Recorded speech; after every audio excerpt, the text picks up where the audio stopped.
Í þessu sýndæmi ætlum við að nota lögmál Daltons til að komast að hvað þrýstingur er í 10 lítra hylki ef það inniheldur 40 grömm af vetni, 140 grömm af nitri og 340 grömm af ammóníaki við 300 Kelvin.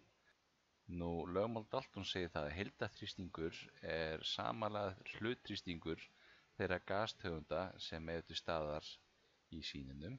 Þannig að ég þarf að finna hver hlutþrýstingurinn er fyrir hverja gastegund fyrir sig og leggja það saman. Til þess að finna hlutþrýstinginn þá þarf ég að byrja að finna mólmagnið fyrir hvert efnasamband fyrir sig og mólmassinn fyrir þá vetni er einfaldlega bara 2,0 grömm per mól.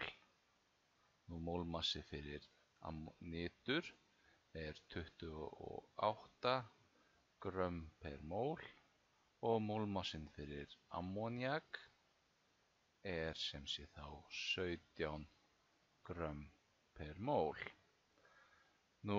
Mólmagnið er massi deilt með mólmassa.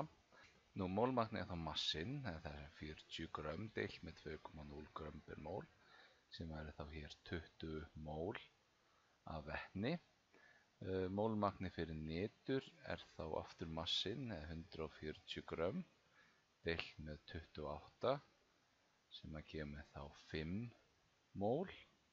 Og mólmagnið fyrir ammóníak er þá 340 grömm deilt með 17 sem er þá 20 mól.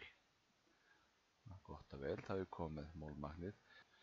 Ég get núna nota þetta mólmagn á kjörgasjöfnuna til að finna þá þrýstingi sem hvert efnasamband gefur mér í gashylkinu.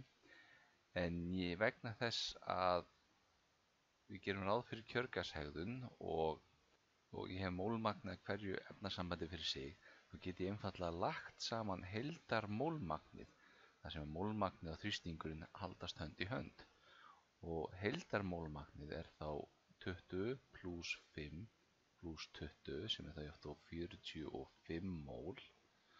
Og þrýstingurinn inn í hylkinu er þá fundið með kjörgasjöfnunni og ég sný inn hana PVaf sem ég átti nRT deilt með VAF og þrýstingurinn er þá heildarmólmagnið eða 45 sinnum þá R-gildið 8,314 sinnum hitastigið sem er þá 300 Kelvin og þetta deilt með rúmmálinu.